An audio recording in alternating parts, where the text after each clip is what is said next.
Mine eyes have seen the glory of the coming of the Lord. He is trampling out the vintage where the grapes of wrath are stored. He hath loosed the fateful lightning of his terrible swift sword.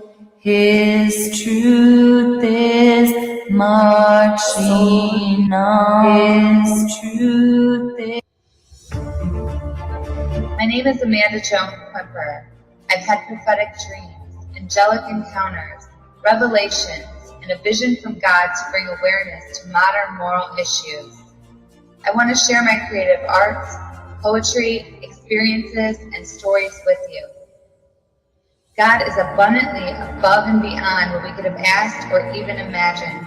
And the most important truth that exists is love.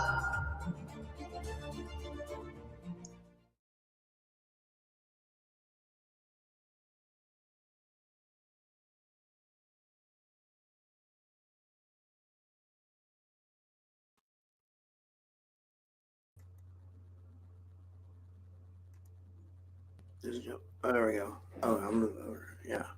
Hey. Hey. Hi, everybody. Here with Typical Skeptic podcast. And we are going to share a beautiful memorial tribute to James Rink and his life. I was grateful to get James Rink interview quite a few years ago, before he started having some health issues, I guess, and he unfortunately passed away, and I'm going to read his bio here. James Rink, a voice for the silenced, a light in the shadows, was a courageous truth seeker, researcher, meditation practitioner, author, and video producer, best known as the visionary founder of Super Soldier Talk. Through his tireless work, he boldly expressed hidden military programs, trauma-based mind control, and secret operations, shedding light on the darkest corners of human experience and giving voice to those who had long been silenced. As a super soldier himself, having endured severe mental programming and experimental abusive, James transformed his own trauma into purpose. He awakened others, revealed buried truth, and built a powerful platform for survivors to speak, be seen, and heard. He authored Lone Wolf, a candid chronicle of his extraordinary life. He devoted himself to media that challenged deception while empowering people to reclaim their sovereignty, mentality, emotionally, and spiritually. James Rink's legacy is one of courage, service, and illumination. He was more than a researcher. He was a light bearer, a freedom warrior, and a spiritual guide for all those daring enough to speak the truth and walk the path of awakening. We thank you, James Rink, for your life and your legacy that you left.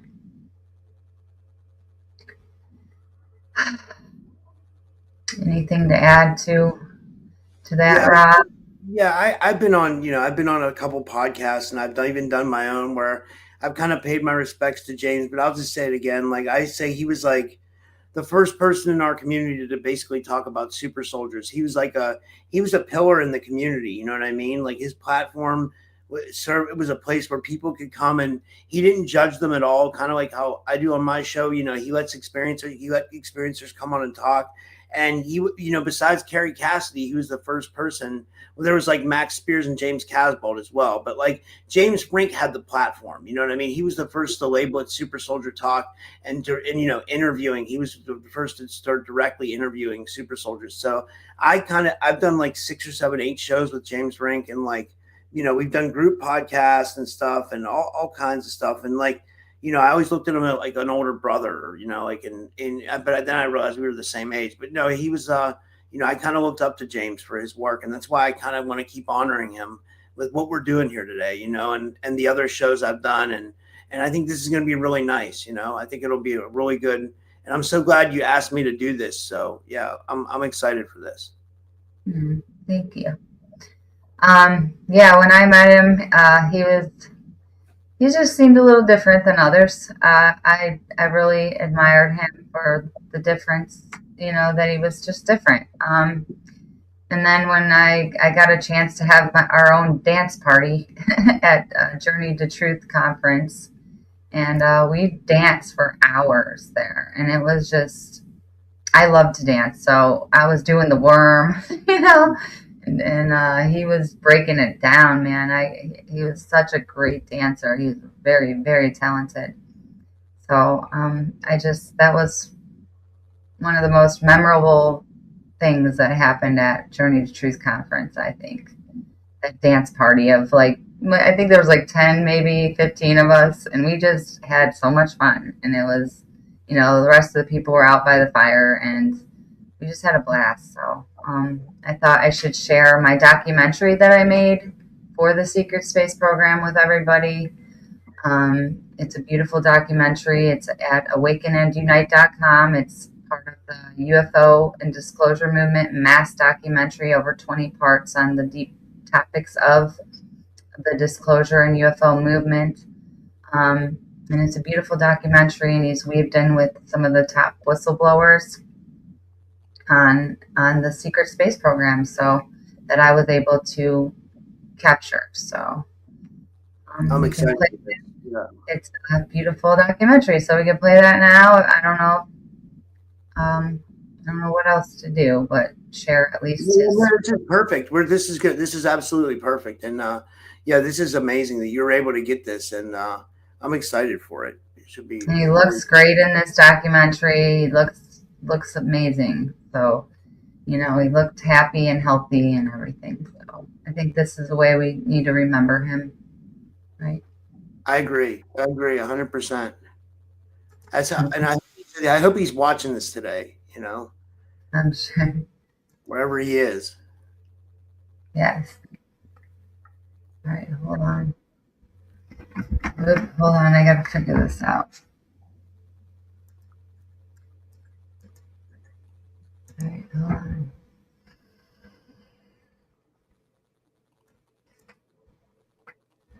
Okay, so I just need to hit go. I'm gonna put it on this screen.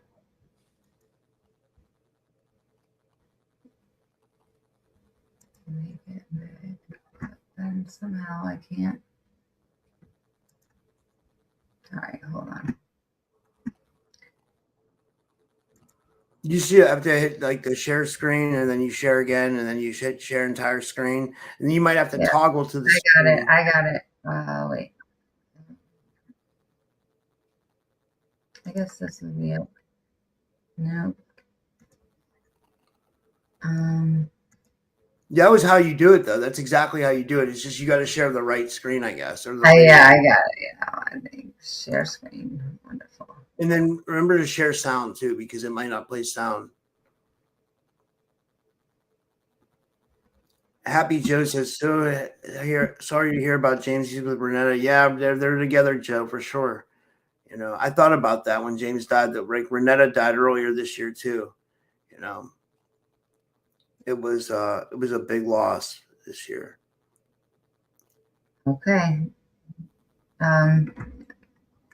Both of them, Okay, so should I keep us on the screen on the side, or do you want to? Yeah, you can keep us on the screen on the side so people know what's going on. Yeah.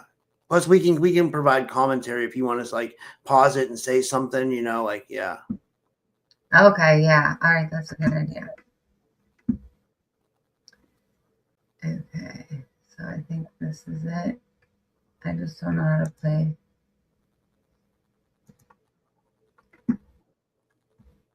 I hope it works. Oh, nice. It's working.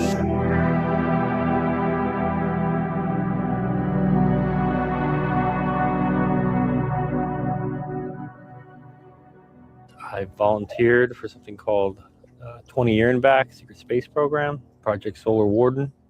I was been in Kruger, been MDF, also been part of Montauk, Monarch, and Umbrella, as well as Black Shield in Antarctica.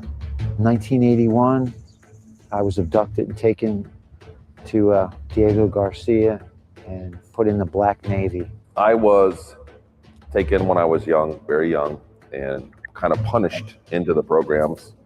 There's kind of some, dynamics of how it happened, but I ended up in a black classified program.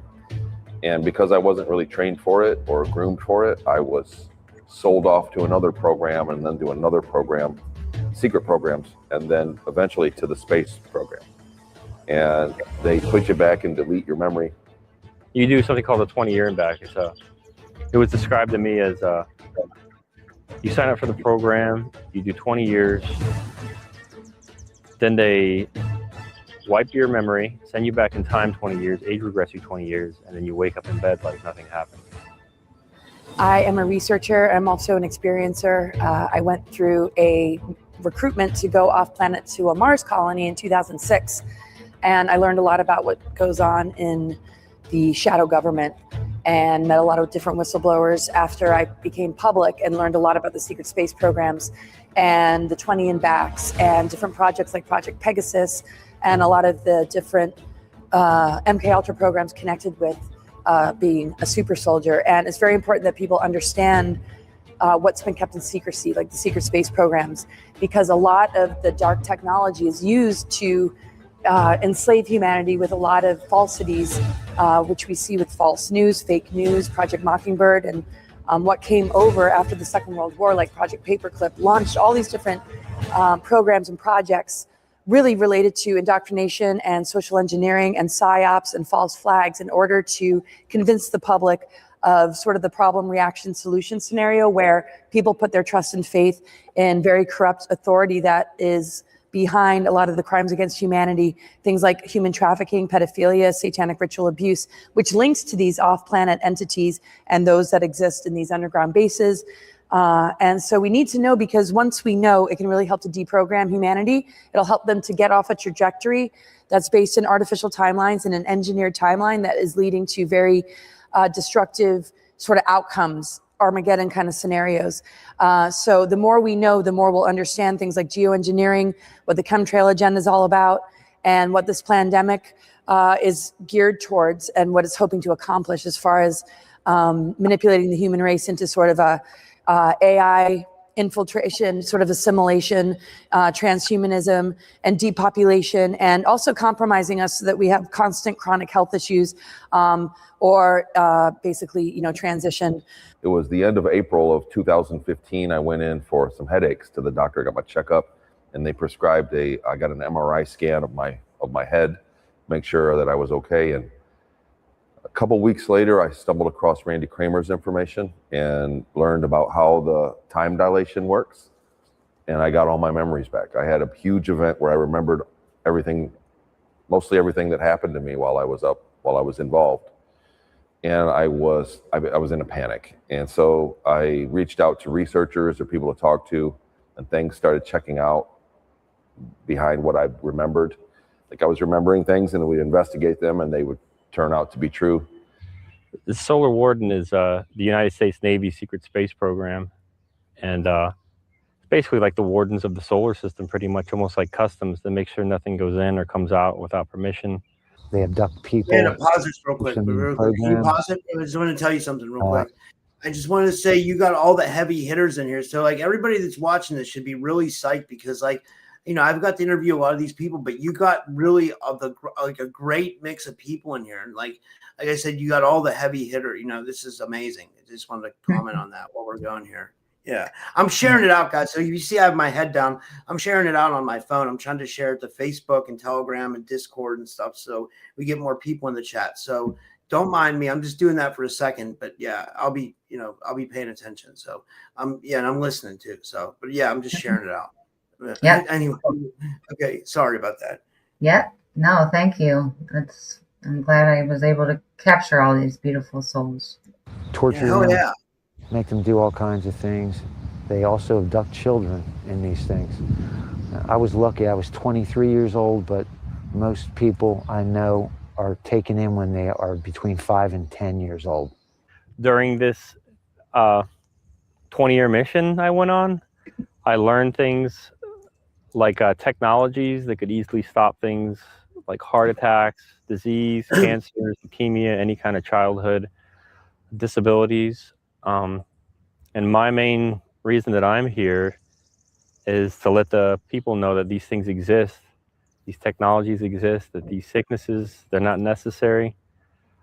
And I've also witnessed things like something called adrenochrome harvesting as well. And there's deep underground caverns that are deeper than the underground bases themselves. And in these caverns, there's children that have never seen the sun. They're very white. They just stay in dog kennels.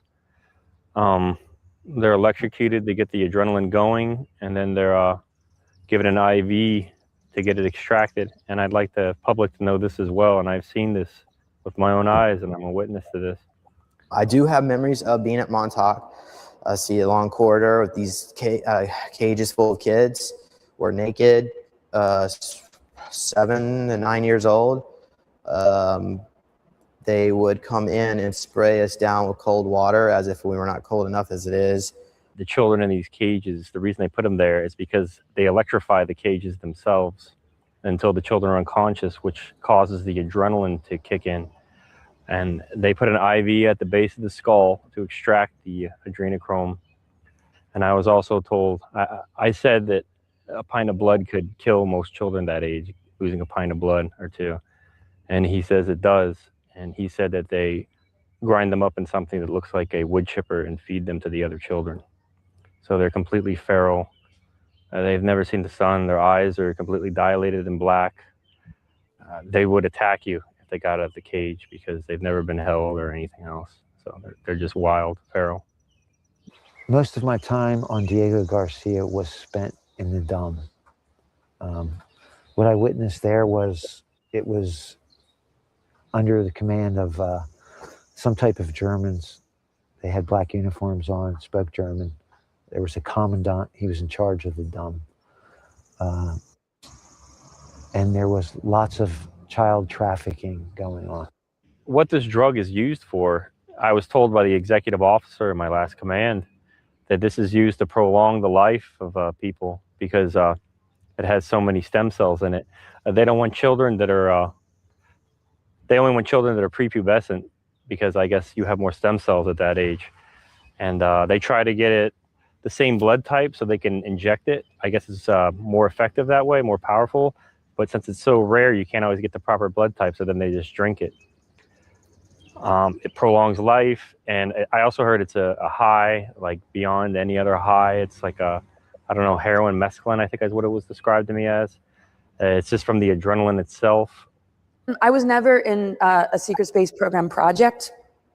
We have a lot of friends and colleagues who have been in like 20 and backs, were targeted in the womb or at a very young age and thrown into these projects and programs. I was recruited to go off planet in 2006. I've done a lot of hypnoregression, and what it revealed was I haven't been in these kind of projects, but I've been targeted my whole life with psychotronic weaponry and all sorts of like different tactics to kind of steer me onto a timeline I didn't want to go on, which had to do with leaving the planet, with the target date being 2012.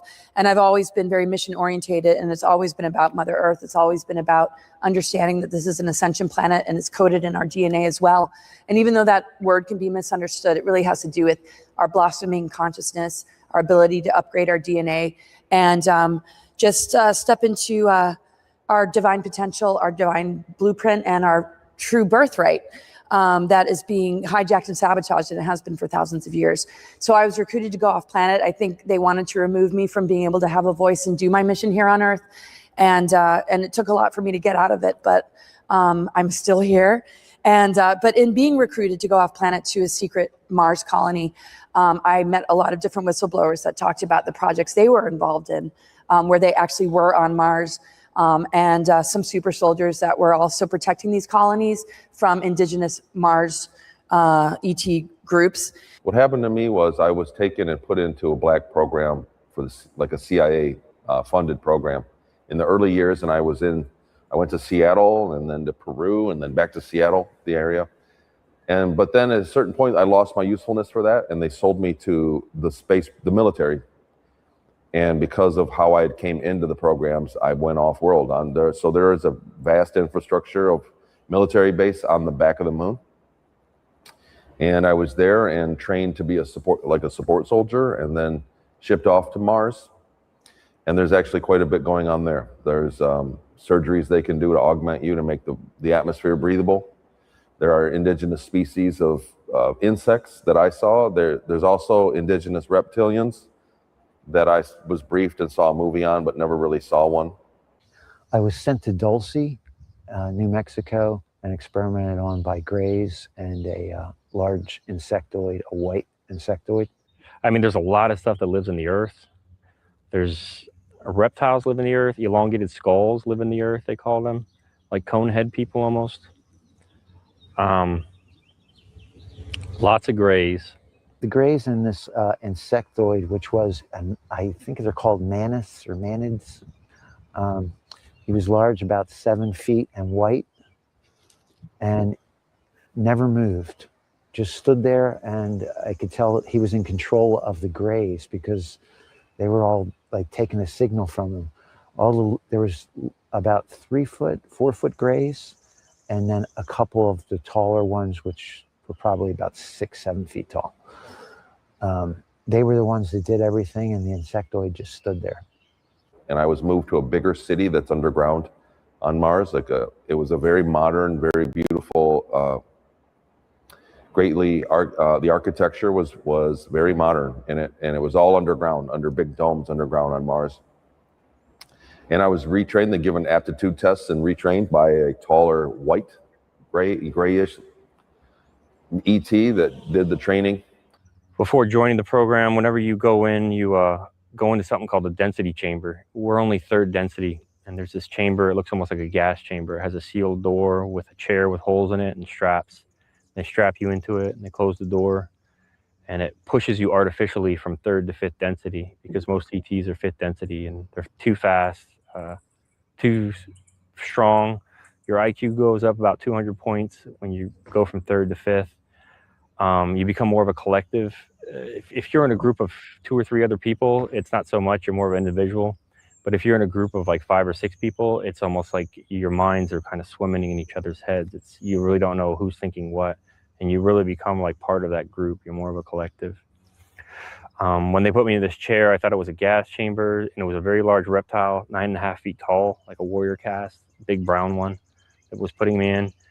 It leaned in to tell me not to do that again, and I poked it in the eye, and that's really not a good thing to do. I was actually thrown out of an elevator at Dulce, and there was a bunch of little greys, and they came around me, and next thing I knew, I was floating up on my back above them. They took me to a table, and that's when they started the experimentation, which was really just stealing a piece of your soul or your light body. And then they can take that and put it into their different hybrids. As far as how some of us are utilized, some of us can be taken to, say, like LOC, the moon, Lunar Operations Command, Lunar Space Command, and put in stasis. A copy is made, an avatar, a Cybus, Arbus, or whatever. I don't know, they might have a new terminology for it. And your consciousness could be driving that clone body, minus the memories of being on planet Earth. They would trip C technology to erase it. Or they could also utilize your physical vessel, and you spend 20 years or whatnot, and then at the end of the 20 years, you get re-aged and sent back. So as far as what's like an altar, you call it, reptilians call it beams of control. These are like splits in your own consciousness and your soul that can be programmed and utilized in such manner. And it should be illegal. It's a violation of, in my opinion, so many spiritual laws. And hybrid program for me was they wound up making like an 8-foot hybrid of me, like a Hulk. And that was used as a weapon and given to the reptilians. I would sleep in a sleeping bag, and when I woke up in the morning, I had these 3 prong claw marks down my shoulders. And then I had laser cuts. I had scoop marks started to show up in the car. It's not when I'm sleeping. It could be in the car. It could be in an airplane. It could be anywhere. So through the altars or clones, I could see exactly what they were seeing at times. That's how I first found out that they existed. I would get flashes of, I had this one clone that was involved with a lot of stuff on the moon and Mars. I would see him and see through his eyes, and sometimes I guess he would see through mine. I have an idea. I think the marks had to do with wiping memories and also taking genetic samples to make clones of me off-world, and that came on later down the road. So you could feel emotions through them. You could feel pain. You knew when they were in trouble. In fact, my last altar here was just killed in April, and we were connected when he died. So I felt his pain when he got killed, and I felt that loss when he died. The mission was not to discover life or anything noble. It was to trade for technology, period. They wanted technology to advance their way of life and get a leg up on the other colonies in the solar system. Apparently there's a lot of colonies in our solar system that operate independently as corporations. On the moon, they would put collars on you, shock collars. And they would put you in groups of, I don't know, 4 to 6. And if somebody in the group refuses to work or misbehaves, it's like mass punishment where everybody gets shocked. So there are groups that want to come down here and enslave us, and they've really been active in our part of the galaxy all along, our entire time. There are other groups that want us to be peers with them, and that's kind of what I'd like to see. There are a lot of groups that have a lot of human races where they're just people just like us, but they're from another planet and they live a different lifestyle, but they're just humans. And I think we're going to get them first, and then we're slowly going to be exposed to other cultures. I did 3 months in the mines of the moon. There's mines in the moon, and I did that, and that's where they get the children from. There's brothels in the mines of the moon, and your only motivation to work is sex. So the men work in the mines, and then there's women as brothels, and then they take their children and they put them in the underground caverns, and that's where the adrenochrome comes from. I did that for 3 months, and then I was in the Dark Fleet for 2 years, and that's a German breakaway society that came from the 30s and 40s. I believe that they had like channelers like the Vril Society. They were able to channel ETs. They were given information. Antarctica, where to find abandoned ships, things like that. I think the Germans knew that the Earth was just a slave, basically, to the reptiles. So they figured they'd be better off as a vassal state to the reptiles rather than slaves like the rest of us. So I think and there's an off-world, there's a German world where it's just a German planet. And then I was in Solar Warden after that. And I worked with Nordics. I lived with Nordics. I was on their world. They call them Pleiadians, Taygetans.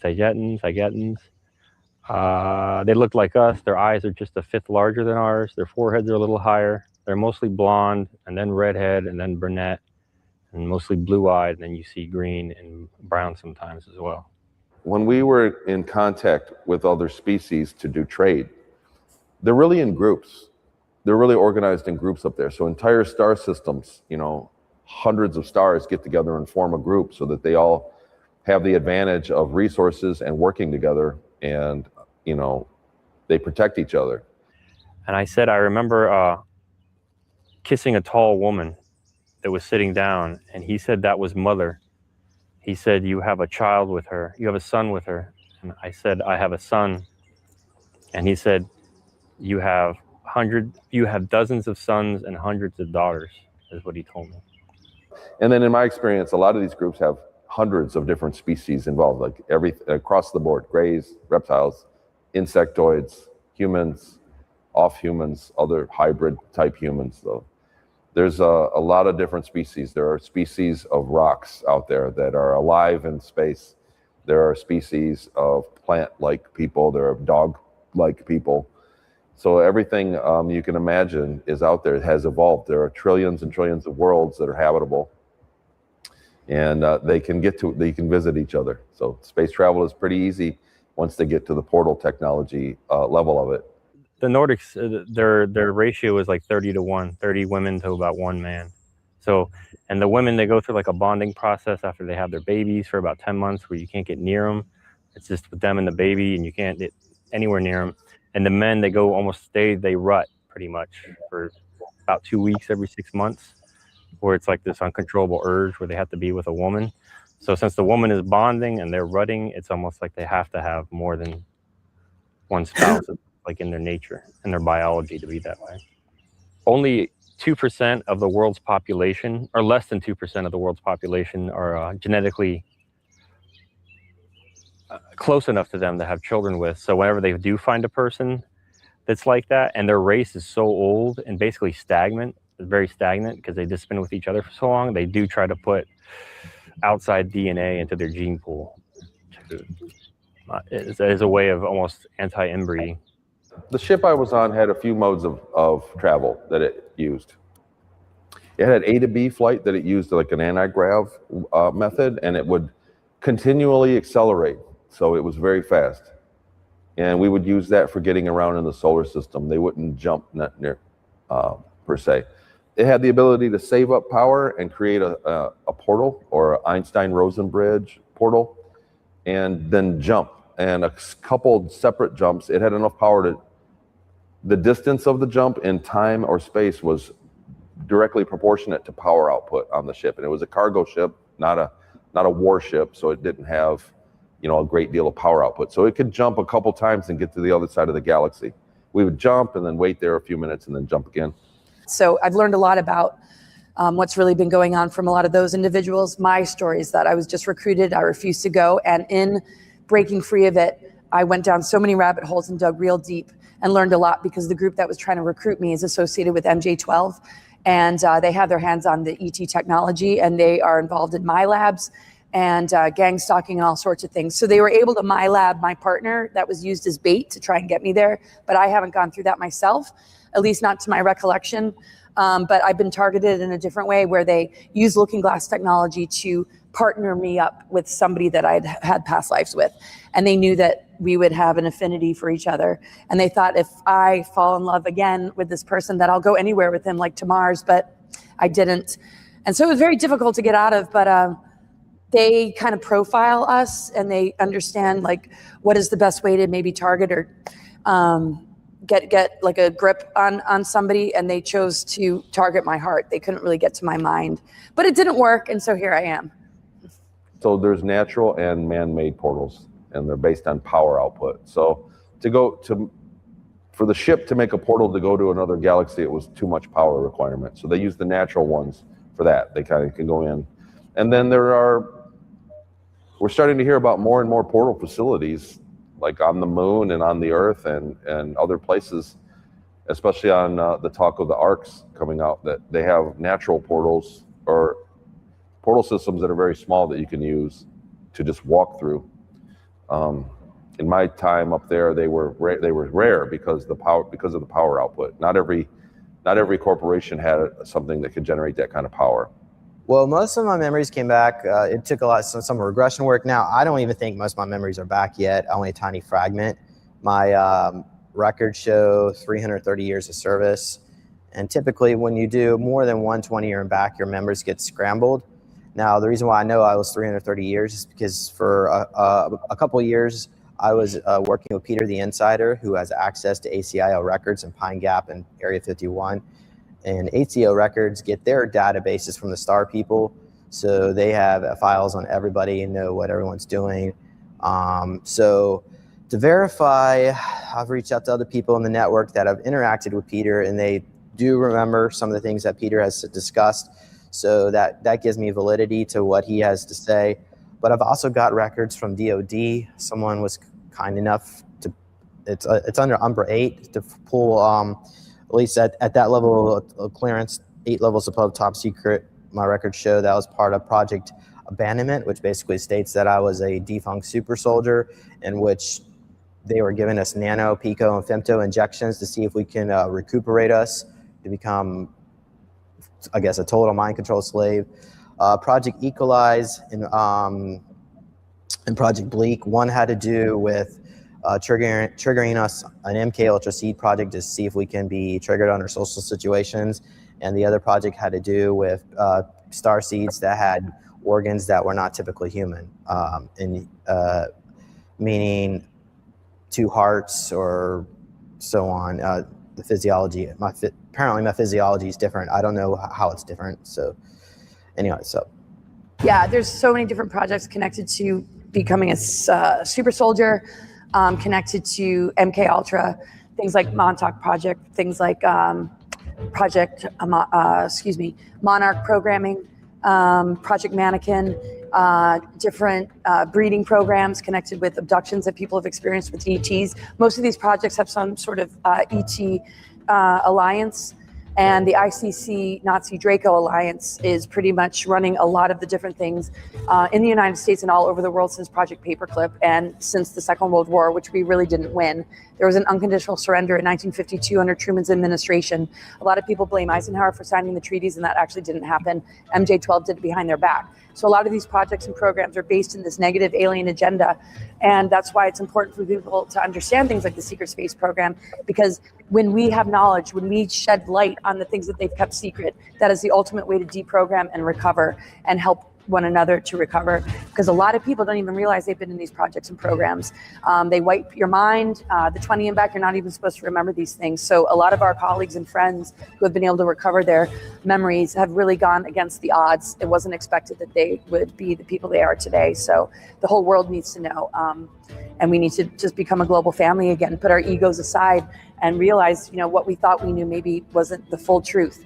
And in all humility, we can get to the truth and really thrive as a human race. And when that happens, I feel like this darker agenda won't have anything to feed on, and it's just going to dissipate. And there's going to be like a planetary exorcism where these parasitic vampiric forces are going to be expelled from the planet because we're no longer feeding them. We're no longer unconscious to all their different tactics to control. And the more we learn from people that have been in those projects, that are speaking out or being whistleblowers to it, the more we can recover.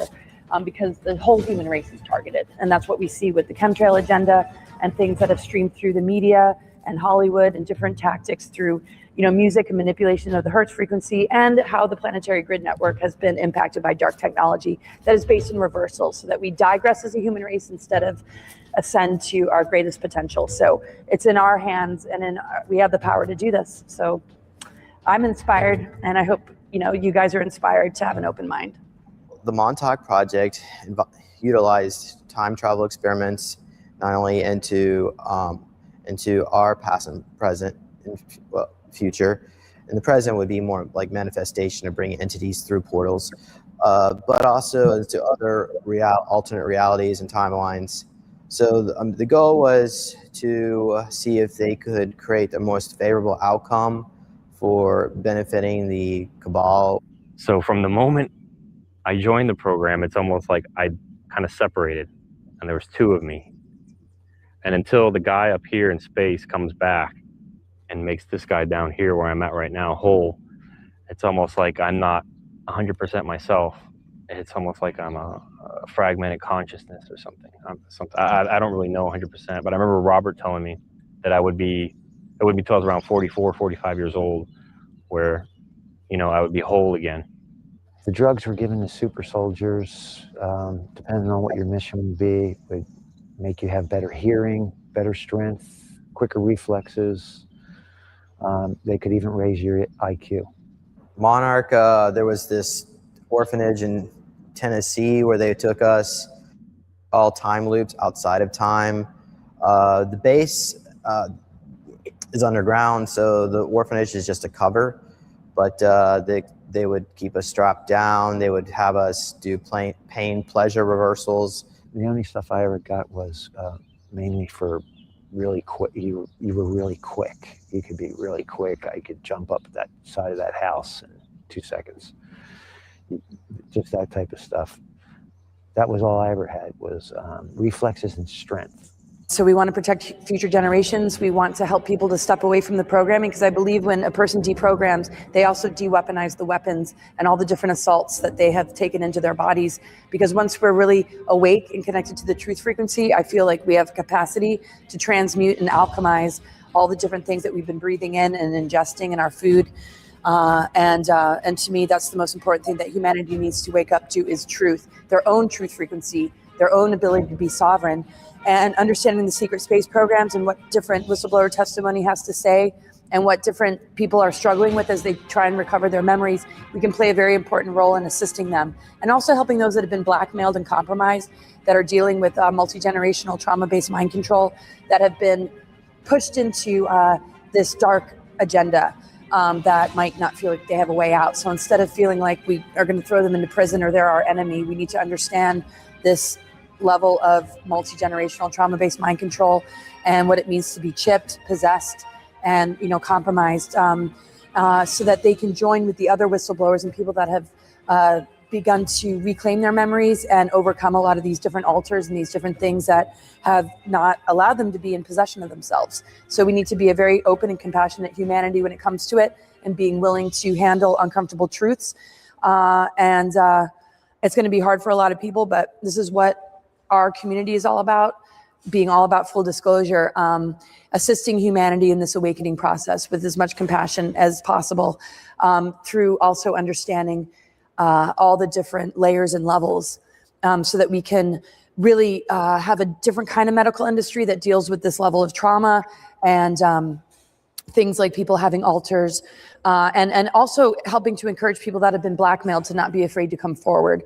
And so humans have to awaken to this so they can get also out of the divide and conquer agendas and all the different narratives and propaganda being steered that makes it very, very difficult to have these more mature conversations. Well, the reason why you need to know is because there's advanced technology out there that's being withheld from you, technology that can make you live for hundreds. I believe we could probably live for up to 120, 150,000 years. I mean, that's what we used to live in the time of Atlantis. And there are, by the way, there are biodomes at the bottom of the ocean called Ashland, where there's 300 million people that live down there that survived Atlantis. They built a biodome. I don't know if it happened after it went down the sea, but the people, so there's areas down there that the U.S. Navy is highly interested in getting access to, but they don't have access. But that particular type of Atlantean bloodlines, that DNA was used to create Leak-Sadat and super soldiers for Black Shield in Antarctica. And there are other groups that want to get their hands on that Atlantean type DNA. But you probably are aware of one of these life forms are the Bigfoots, who are a cross of the original Atlantean humanoid with a sloth. So apparently humans can actually crossbreed with them, depending on how much hair they have. He told me also that it's going to be something slow, but it's not going to be too slow. It's going to be, a new technology here, a new technology there. He told me that the very first thing that I would see is the smartphone, which is based off the smart glass pad, which is something they call universal ET tech, which is like a type of, it looks almost like a rectangle of like clear glass. And it works through like telepathy. It almost kind of binds with your mind and it knows exactly what you want when you want it and things like that. It's this computer that all ETs seem to have.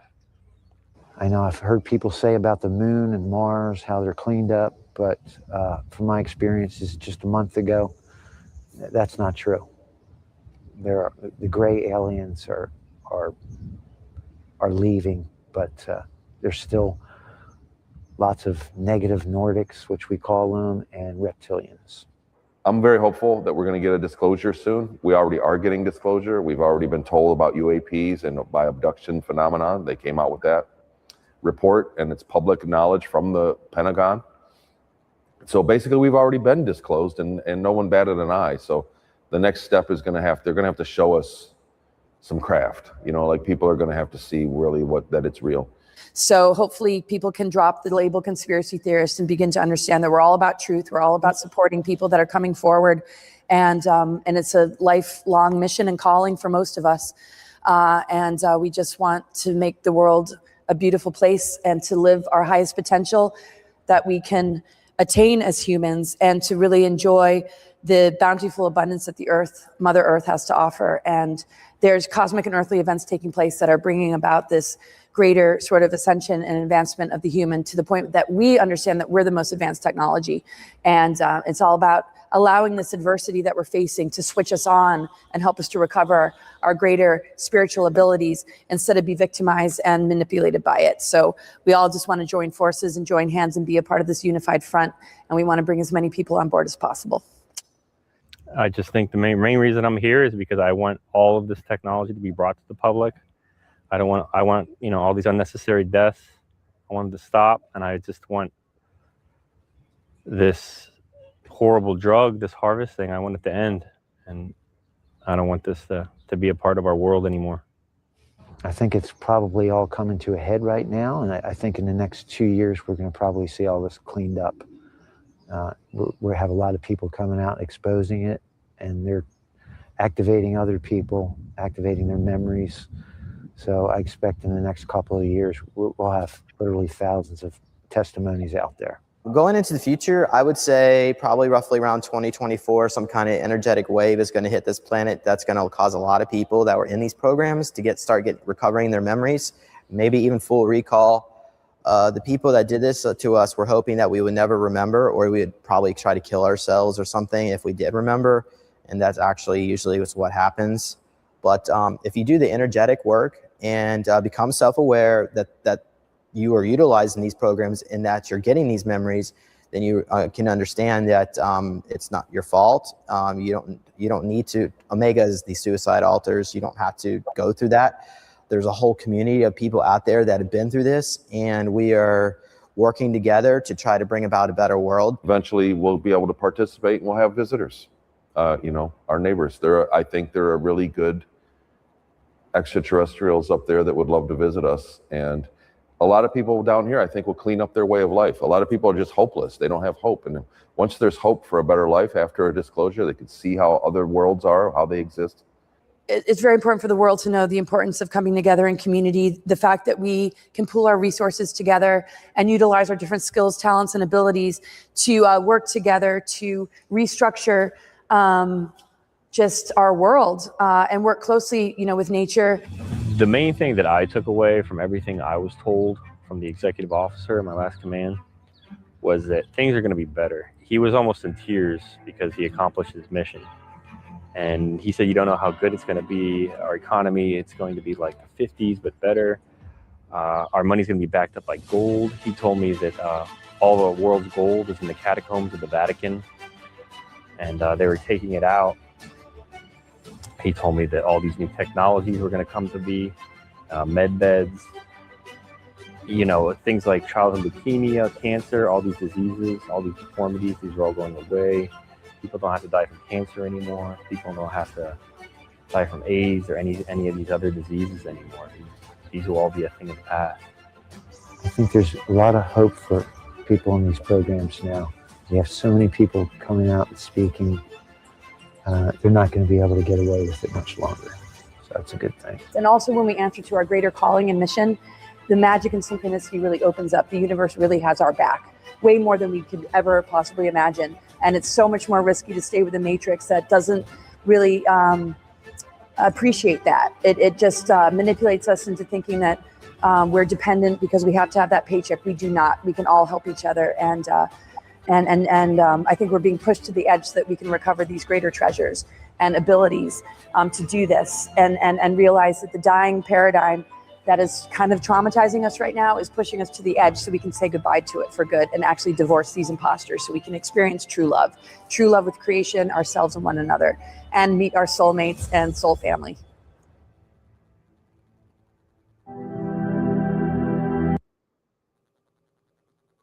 Okay, so this is the second half of the documentary. So that was 38 minutes in. There's another, another. You want to keep going? There's like 70 people on YouTube, and we have like 20 on Rumble. So we have Sure, like we can keep going. Everybody wants to keep going. This is a new group of super soldiers, secret space program. More on super soldiers, altars, patents, and targeted individuals. Pretty good. We can keep going. Yeah, let's do it. A whole nother group. Okay. And wait, Amanda, wait. Before we do this, so let everybody know this is Amanda's documentary, guys. She made this. And how can people follow you, and how can they watch this entire documentary and stuff? Like, and your other documentaries? Like, tell them all that. This is just one part, and it's of 20 parts, and it's on the UFO, the spiritual UFO and disclosure movement. It is on my documentaries page on my website, awakenandunite.com. TV with Purpose, I call it. It's, awakenandunite.com. There's mass documentaries on this website. You kind of got to flesh through it. There's so much beautiful content, beautiful top whistleblowers on all the movements that I've covered. Some of them people are still around, others unfortunately aren't. So please check it out. It's very important, stuff that we got to wake up to, and we got to wake up the world on. So I agree. yeah. So, and I also, the only thing that's not on there is I have a massive Inside the Opiate Epidemic documentary. That one is the longest. That's 37 parts. And that I'm trying to figure out how to get in jails and rehabs nationwide. And that's the only thing not in there yet. But I'm talking to some major people trying to get something established for the world to help them with addiction and stuff like that. That's awesome. Yeah, thank you. Well, here we go. Here's the second part, guys. Second part. Here we go.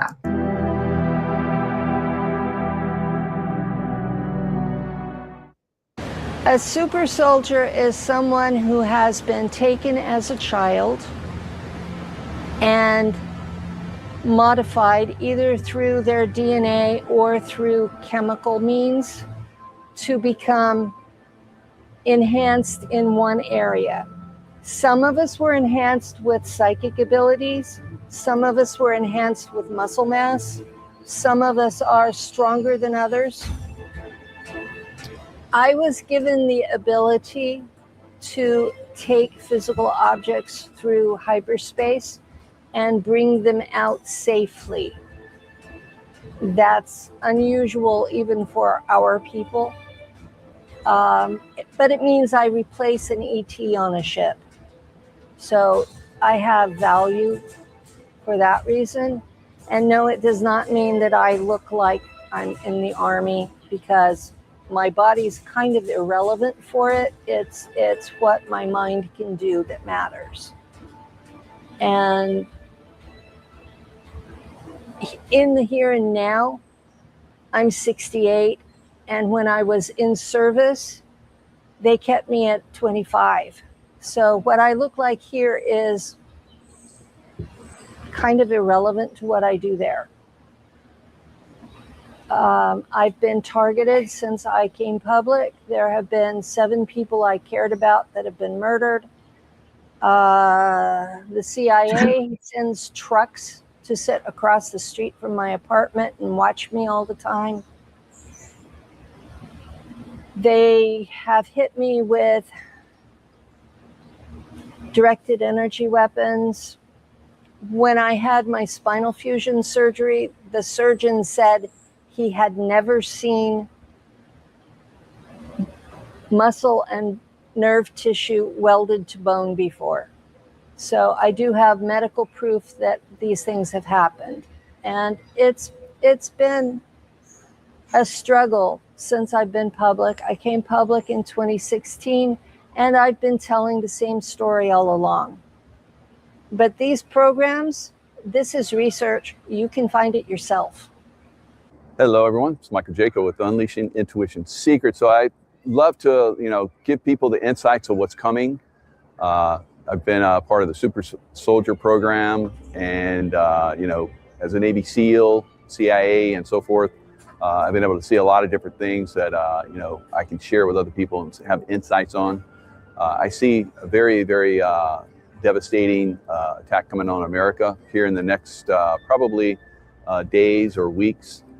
This attack is basically to throw America off kilter so that they can implement more deep state activity. I think they really want to push us into full-on war, NATO war against Russia. I think they'll probably, maybe even bring in tactical nukes on that. Some kind of event will happen in America that's 13 times. So I've seen Cliff High has done some really amazing work with basically our voice. So all of us are intuitive. All of us have the ability to see in the future. And Cliff High basically has taken all of that, and he can look at the voice or the chatter that's on the the mainstream social media and so forth, and he determined in 9/11 that was an event that was coming. So he sees an event like 9/11. So think of 9/11, how traumatic that was, even still to this day, and magnify that by 13 times. And that's what we see coming. So remote viewers like myself and others have seen some kind of event happening within the next few days or a short period of time, within a week or so. Who knows? Usually when you do a remote view, you can't really specify the date, but you can get a roundabout. So I think we're right in the window of something major happening. I was presenting patents related to super soldiers, and I ran across this newly declassified program on an army.mil site, and it's called N3, and they make it like it's N cubed when they write it, but it stands for Next Generation Non-Surgical Neurotechnology. And you can look that up on Google even. That's where I found it, was on Google. And it's the scariest program I have ever seen declassified. And I think people really need to pay close attention to it, because they flat out state that their goal is to unite man with machine, where the machine eventually takes over the human body. And that scares the crap out of me, and I hope it scares the crap out of you, because we need to stop this stuff. The American Army calls it the N3. The Israeli Army calls it optogenetics. UK and Germany are talking about it in terms of human augmentation. And if you go through their file, they are describing turning people into Borg. So these are serious programs that together they verify everything that super soldiers have been saying for the last 30 years. So we are no longer in the fringe category. We have been verified. And that's important for y'all to know, that we've been telling the truth all along. Okay, I'm Miles Johnson here, and I'm founder of the Basis Project. I've been into UFOs and all that stuff since I've been knee-high to a grasshopper. And we're here at the Disclosure Now conference. And the basic premise of Disclosure Now is that you're appealing to the authorities to tell them about the aliens. That's not going to work, because they've been, in Britain, they called it UFOs of no defense significance. And most people are going to assume that, well, there's no defense significance, they must be friendly. No, it doesn't. It means that they're of no defense significance because they've been doing deals with them for at least since World War II. The British discovered that the Germans were doing experiments, creating transgenic beings, and that is part of the Fabian agenda. And the Fabian agenda is about turning us into cyborgs. And the Fabian agenda is associated with a lot of other New Age type ideas, which go back into the 1850s and earlier. So this is a much more complicated and long-winded situation. And they've been operating in British bases, Alpha Draconis, Draco Prime, and I have lots of witnesses explain this. And a lot of the drawings that Elena Danaan has recently published, which she has said in her book, A Gift from the Stars, Alien Races, A Gift from the Stars. That book is basically an extension of the Russian notebook on aliens. Now, how many of her drawings are identical to what was in that book originally? That was for the, in the days of the Soviet era. They had a handbook about what to do with different types of aliens and what they look like. So the question is very simple. A number of the witnesses I've interviewed identify those current books, the current book from Elena Danaan, as valid. They have identified many of the aliens written that are very accurately drawn in that book as valid. So these aliens and these types of beings have been seen in multiple occasions in the bases in England. There's a huge number of these witnesses, part of the witness abduction program. Man, I got a question. Children, as soon as you're born in England, in British That's in Isles, Florida, right? That's at the Full Disclosure Now conference, right? Yeah, I got these interviews at the Full Disclosure Now conference. Yes, I can tell. I know, because I was there for 2 years. I know the layout. I know exactly where that is. That's behind the hotel, right? Yeah, I know. Yeah, on the way to the beach. Yeah, that's right on the way. That's so cool. Yeah, I remember that. This was probably from the first year, I think. I think this was from the first year, probably, right? That's cool. Yeah, that's really cool. And there was, when Penny Bradley was speaking, there were some patent numbers on the screen that you can go back and look up and stuff. So that's important, guys. You definitely want to do that. Yeah. Yeah, you might want to look up some of these patents. There's your evidence right there. Yeah. So crazy town. Yeah. Yeah. And yep. Okay, you ready? Yeah. As soon as you're born, there's a heel prick test where they get the DNA and signature of the mother and the child. That's put onto a database, and after that, they will be tracking your DNA, tracking you at school. And I've also got witnesses where people at school, you go out on a school outing. So the children are taken away on a bus and you go on a school outing. Sometimes you're actually taken through or to a military base initially. Various things happen to you at school, and then you put back on the bus, and then you go to the original place that you were meant to be taught. So the children then have a memory of actually going to the place that they should have gone to, but maybe they've only been there for half an hour or something, and then they're brought back to school. Many of those children have been then taken on secret programs, some of them for the secret space program. And this is part of a mass population, mass abductions.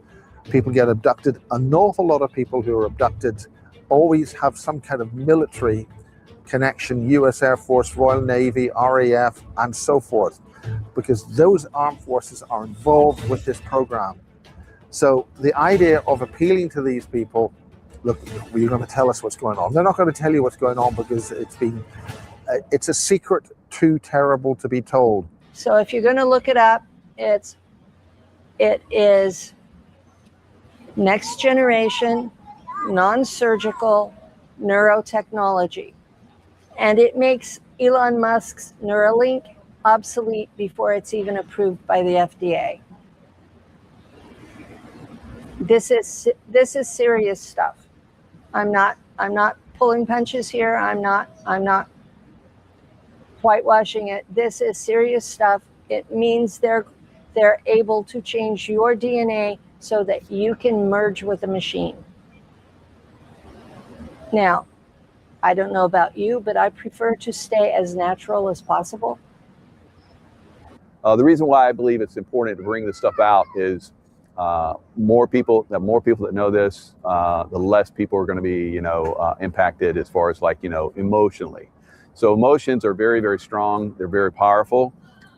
Love vibration is the highest form of consciousness that, we're moving towards. And I think a lot of us, if we stay in that consciousness, it'll help a lot of us. So they want to put us in fear. They want to put us in anger. These emotions are lower vibration. These are controlling vibrational frequencies, and they use that to basically harness our energy. So we're all very energetic beings. They have come in to basically harness that energy. We have to break free from that system. We're in the process of breaking free from it, but they're going to attack us in a lot of different ways going forward. And it involves a single shot into your brain that affects your DNA in your nerve cells, where they can literally turn off the nerve signals with light frequencies.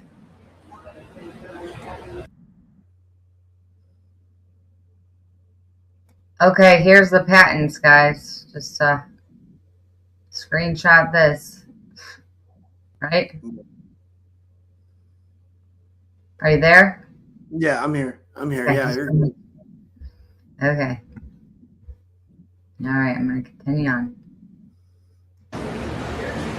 So it's serious stuff, and it's based on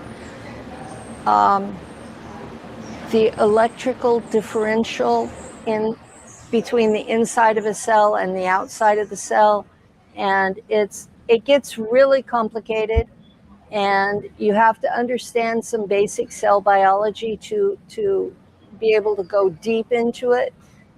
But you can read the army.mil site, and it explains it in layman's terms. So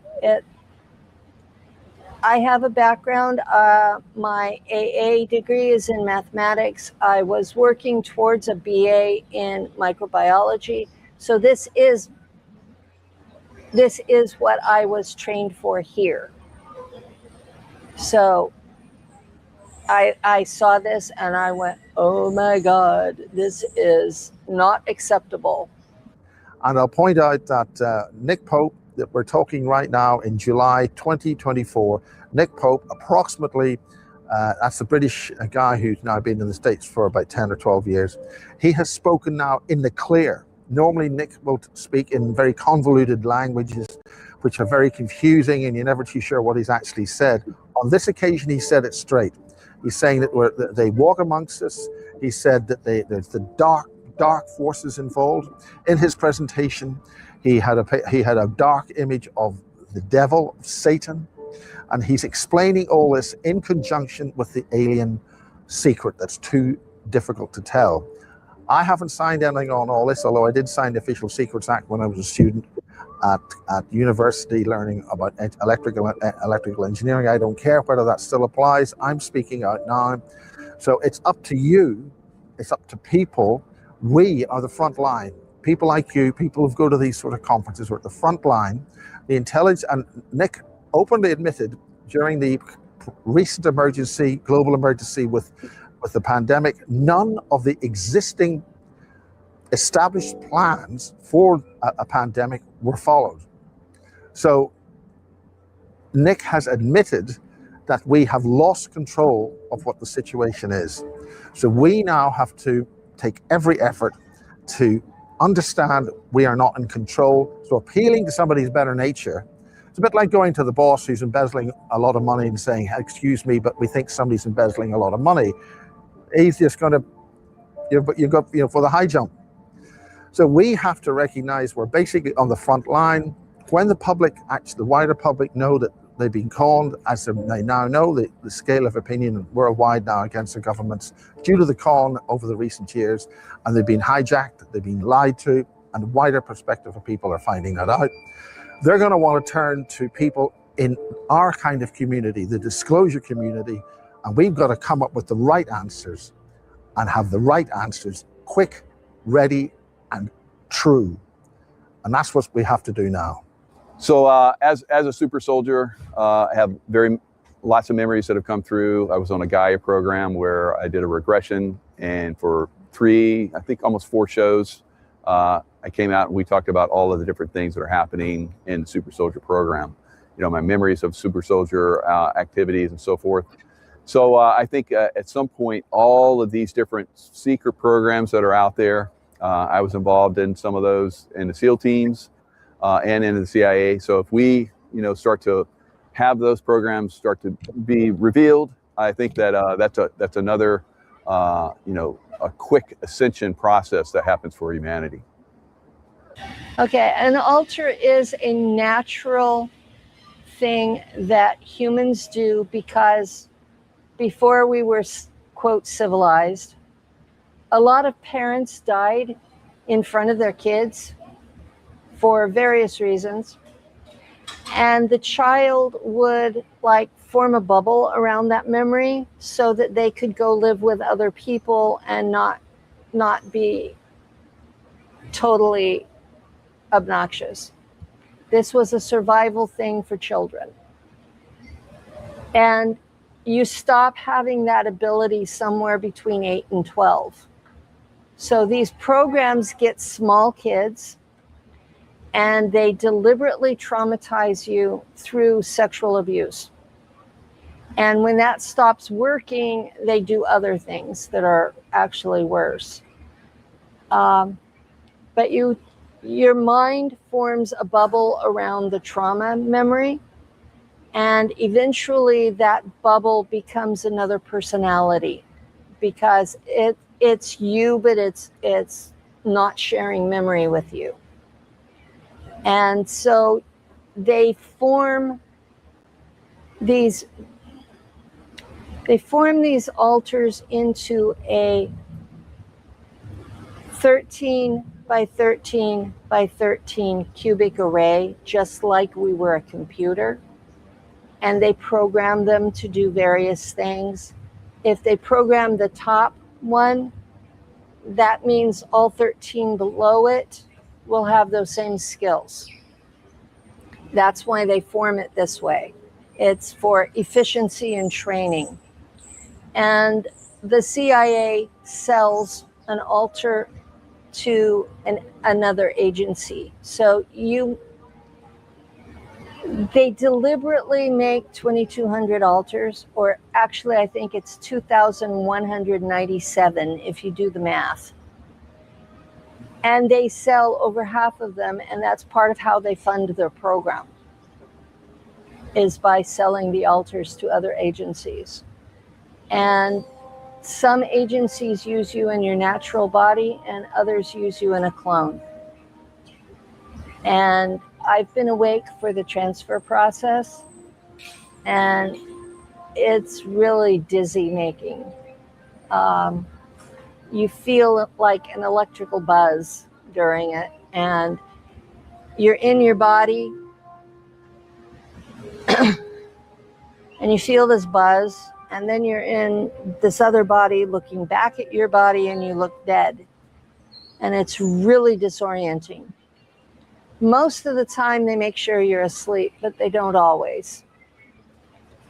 And you shift altars because the other altar wants to say something, so they take over. Or because something that's a trigger comes up, and the triggers will make you lose control of your body. And it's frustrating to think you're going along in control of your life, and somebody says some random something, and suddenly you're gone, and you have missing time, and you have no idea what you did. And sometimes you're creating havoc, and sometimes you're not. My partner says that I have one altar that if it were a man, he would punch her. So I'm grateful that he tolerates her for me. But yeah, it's a very different way to live. And I was taken when I was 4 years old. I have no memory from before then because they mind wiped me. And all of my memories are living with altars. And I've known since I was 7 that I had altars. So the thing that really accelerated my consciousness, having been a Navy SEAL, very analytical, very in sport. When I was in high school, I was I was a rising football star, but I decided to go into the SEAL teams. So very analytical, very physical, and so forth. So when I had an Archangel Michael experience, when I left the SEAL teams, I started working for Ambassador Bremer, keeping him safe. And I had an Archangel Michael experience where I felt myself rising out of my body. I thought I was having an out-of-body experience during a dream time. And then I was like, always heard that you look down at your body to see, your body kind of gives you a connection with the dream state. So I looked down and I was blown to pieces. And I was looking at my dead body. I was like, oh my God, I'm dead. I'm not having an out-of-body experience. I'm actually leaving my body for the last time. And I was like, in my thoughts, I was like, that's too bad, because I really feel like I'm helping humanity on a different level now than I ever have before, with my consciousness and seeing things in the future, remote viewer and so forth. So at that moment, I had the feeling of a being a presence, and I looked up and there was Archangel Michael with his wings spread, and I felt this love come into me from Archangel Michael. It just activated every cell in my body. I was, boom, back in time, back in my body. And then from that moment forward, I had these super crazy abilities where I could, see in the future more distinctly. I could actually come into an area and send out love frequency vibration and stop attacks from coming that I saw as a remote viewer. So we all have that capability. That's one of the greatest shares that I've been doing over the years, helping people connect with that ability, staying in that love vibration. It really makes a difference, I believe.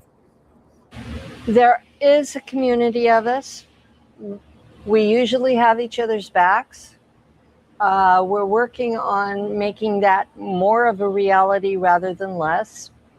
For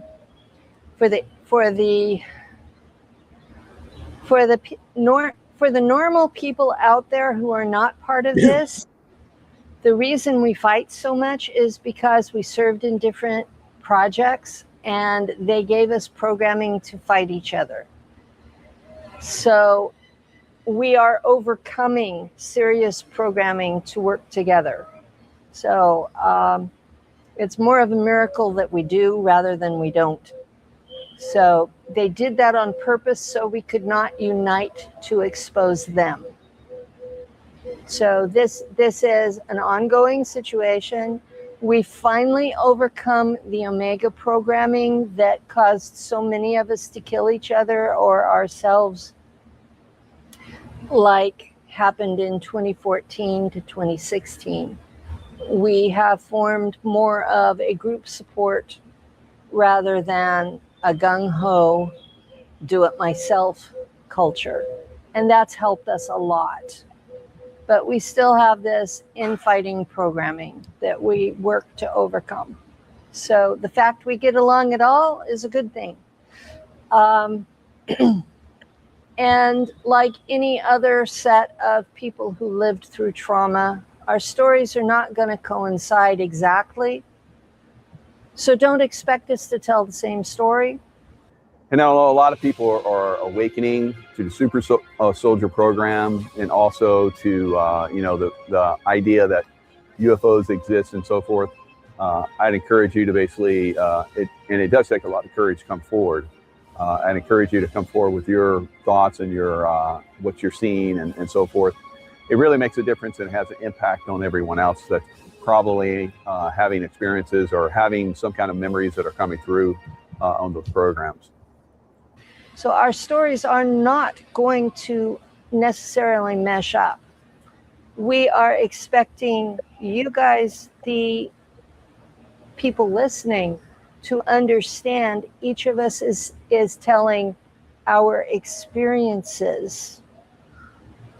And yes, we experienced this, but think about which side were we on? What location were we at? And whether we were fighting each other there or not, before you judge our story's validity. And I think that's the most important thing for people to understand right now. The issue of targeted individuals. A lot of people feel they're targets. They are targets. They have been targeted with all sorts of technology. We run the names of them off, V2K. I've had that experience. I've been told when I got into the car, you are about to die. And I said, okay, oh, very nice to tell you. So I just saw what was going to happen. I waited for whatever they're going to do was going to happen. They decided to mess with the cruise control. That's an easy thing to do, so that when you try to disengage the cruise control, it doesn't disengage, and then you panic and all this. So I knew that was possibly going to happen. I took appropriate measures based on the car that I was driving. I disabled it twice. I gave it a second chance to do that, and they did operate it a second time. So I broke that, and it hasn't happened since. So that kind of thing happens. And keep cool, as they say, keep calm and carry on. Don't panic. The main thing about being a targeted individual is you don't accept you are a targeted individual. The best way to do is to become an empowered individual, and then you can fight back. So when somebody's talking to you in your head, you tell them to fuck away off. And their words, really give them a hard time. And maybe they want to play some music to you and then just play something else, think something else, but don't play victim. These guys, a lot of them are hired or given a sentence, and they hassle or some kind of a problem, and then because you've given some target some kind of a hard time, they get time off in their sentence. Well, give them a hard time. Let them know that they're breathing individuals, and if you are a biological life in this world, whether you're a walk-in or you're an alien who decided to use a human body, you're going to be stuck in that human body, because the earth itself is going to entrap you. You're not going to get away. You're going to be stuck here, and then you're going to be disassembled, but you will still exist here. You won't get out. The earth is listening. The plants are listening. The trees see what's going on. We know this because we've got information from nature itself. So we are either helping nature or we're going to be part of the problem. So we listen to nature. Nature will help us. The earth will help us. And then we will get rid of this problem once and for all. And if that means we've got to build spaceships or whatever technology to pursue the enemies who've come here and done this to us, so be it. And that's Miles on a hot sunny day in Florida. Thank you. I love Miles. That was amazing. That was great, Amanda.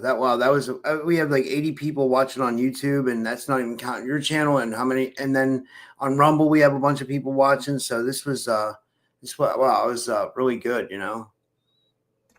Yeah, that was, hold on, it's playing my next video. All right. I'm trying to think of how we should just end it or recap, or like, you know, should we put out some final words for James Rink since yeah, you know? and it's you know, somebody else was struggling. It's hard to stay positive. They said in the comments and stuff. It has been really rough. I've been struggling. Yeah. Like a lot of us are struggling financially. A lot of us are struggling with targeting. A lot of us are struggling with, like, you know, what, you know, it's just being here, like everyday life, you know, relationships, like, you know, it's not easy right now, you know, and they don't make it easy for us, you know, whoever they is, you know, the controllers of this world, you know. Exactly. So just keep your head up and keep trying to send out your light, you know, try to avoid negative situations, people, things that bring you to a lower frequency, you know, get honest about what that is. You know, some people, you know, drinking could be good, or, you know, whatever they do, you know what I mean? Just get honest and try to do whatever brings you the most peace, in my opinion. I was going to say, try to live every day to the fullest, because look what happened to James Rink, you know, like we saw in this documentary. This was just probably from like a couple years ago from the Journey to Truth conference, the footage of James, you know, and like, look what happened to him in a couple years. He's like, kind of like, you know, but I think we should remember, like Amanda said earlier, we should remember him in that state when he was like lively and jubilant, and like, you know, he was, you know, poised with energy to, you know, attack the disclosure movement. And rest in peace, James Rink. You know, it's a big loss. It's a huge loss. Yeah. Should probably say a prayer before we go, for sure, I think. Sure. I don't know if anybody else wants to share some memories in the chat of what you've experienced with him, or, you know, what he's done for you. I've heard a lot of people that, you know, were shadow banned from other people or whatever. You know, he always gave people a chance. He always, you know, made sure they told their story, you know. So that's important, you know, because there's so many other people's stories not being told, and people are being shadow banned by their own community, unfortunately, and it's really sad. And this is just what happens in these different movements, and unfortunately, and we need to get the truth out there, and we need to make new groups that'll support the newcomers and the new people trying to get their information out. So yeah, it's I know I've been going through a lot in this last couple of years, and I've grown a lot, and it's not been easy. I've been kind of just feeling, kind of lost myself, which I always felt like I had it together. And but I'm bouncing back really hard and strong, so that's good. And I'm just going to keep it moving, keep going, walking in faith, listen to your heart as your compass, and doing what you can do to be the change, I think, is the most important thing, and everybody can do their part and do something, and even if it's just sending out your love at home or going to the park and in nature, working, on the ley lines that are being reopened up, which I've been shown and talk about in my documentary, Managed on a Heart and stuff. This is real stuff that's happening, in my opinion, and definitive truth I've been shown. So it's happening. I think we just need to trust and walk in faith, and that's hard sometimes.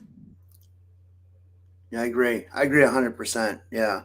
Well, do you want to close us out with a prayer? And thanks, Amanda. Yeah. Thank you guys, everybody, for being so supportive and coming on here to give your condolences and share your thoughts. I really appreciate you all. That it just means a lot to me, and I know that it means a lot to James Rink that this gets out there in a bigger way. Maybe his passing will let this skyrocket and more people wake up because of his messages throughout the time he was here. And one thing we got to keep in mind, guys, is think about how many people are being used in these programs that don't have a voice. You know what I mean? But that's kind of what me and Amanda are here to do. And like all the other people that were in this documentary, a lot of these people have their own channels too, and they want to help get the word out about that. Like people are being used in these like black ops programs, or whether they're being targeted or SSP or military abducted or all the above, or satanic ritual abuse. Sometimes that's all tied in, we got to get the word out. Yeah. And, that's the. But, and this video we just watched today was part 3 at on my documentaries page at awakenandunite.com. Part 3 inside the Secret Space program. That's awesome. So you guys can watch it later or share it out, get it out there. I mean, I just hope this stuff, all this work I've done, gets out there one day and can help more people, So, all right. I'll close my eyes here. This force and source of love that created all that is, many of us call God, and there's many other names for this force. We just ask for the creator of all that is to watch over, protect us, guard us, guide us each and every day, each and every way, that you light our steps and help us to walk in faith to our purposes with courage and strength, and just give us insight and guidance, and that we move mountains in this movement and many others. Many others are here on other movements and purposes. We just ask for your touch and your hand in walking them to truth, to oneness, to love, to the more that you're pouring out. God, the source I call God. I thank you for everything you've shown me, and I just hope that you share this more that you have shown me with so many others that are here today on this live stream and all over the world, that you just make new. God, you make all things new, and we're going to stand on those words because I know that is truth, and that you just restore and heal and show us the more, this force of God more. I pray for the more, and that you touch us all today more than ever before, and that we walk your way. And I thank you for this day and each and every day that you've given us. And I pray, thank you. I was all over the place with that prayer, kind of, but. I'm gonna say, guys, I think this is the last video I'm going to share about James Rink. I mean, I've done a video covering his death, and I did, I put old videos that I've done with him, and now I did this, and then we did the Journey to Truth thing too, where a bunch of us went on Journey to Truth, and so I think this is good enough. I kind of want to I want to, because I don't want to, you know what I mean? I want James to live on in our minds in a really good way. And yeah. And, yeah, but he'll never be forgotten, I don't think he'll never be forgotten. He was, Yeah. His work isn't done here. It's still going to continue, and it's still going to, ripple across the earth. I pray, and yes, I pray. And I like Jesus, so in Jesus' name I pray for his work to ripple out and just awaken so many more. Yeah. No. It's sad. It's sad. It's sad. It really is. It's really sad.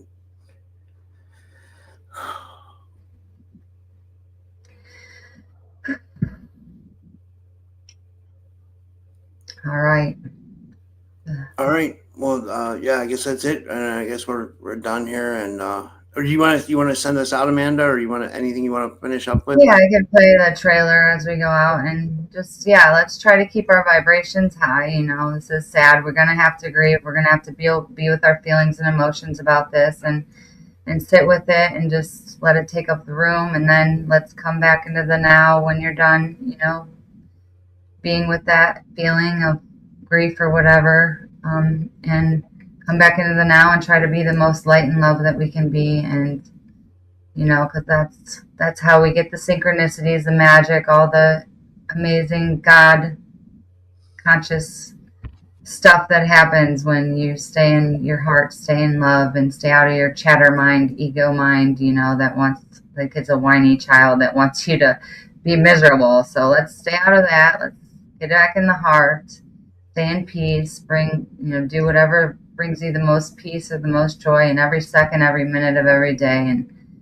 And walk in faith too, because sometimes doing the hard stuff ain't going to give you a lot of peace in the beginning, but you're going to get a lot of peace and a lot of joy from just listening to that and walking in faith and doing what you're guided to do. It is hard sometimes, but you got to get through it and keep going.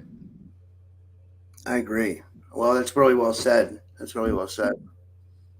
All right. So much love, everybody. Oh, guys, but just for everybody watching, I'll be live again tonight at 9 p.m. Eastern. I'll be on with Matthew Mornian, and we'll be doing readings and talking about conspiracy news. I'm sure James will come up again. I said I wasn't going to cover it again, but I mean, it's going to be in our field for a while.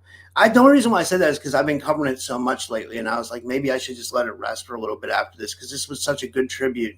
I was like, and maybe clear my mind a little bit. So I don't know. But yeah, you can't let it go. It's so hard to let it go because it's so, it's such a, he was so young, and he left such a legacy behind, it's like yeah, I don't know. Yeah. Such a legacy. Yeah. All right. Thank you, Rob. You're amazing. Thank you so much for everything you do. Thank you. This was awesome. Light in my life, and you keep me going. Thank you. That was an amazing documentary. That was really good, Amanda. That was really well produced, and I love the footage from the Full Disclosure Now conference because it brought back memories. So yeah. A long time coming. A lot of years of filming and editing, nonstop. Yeah. Just keeping going. Listen to my heart as my compass, and just walking in faith to the next thing that I felt guided to cover. And yeah, now I got a platform somehow. Mm-hmm. Hopefully people get it one day and see it. So yeah. Love you all. God bless you all. Much love. Bye, guys. See you tonight.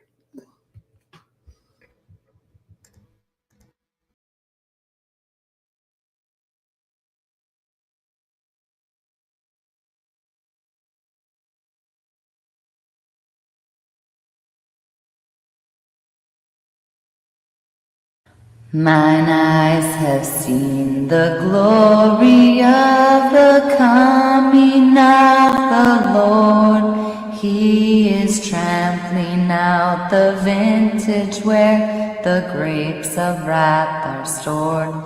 He hath loosed the fateful lightning of his terrible swift sword.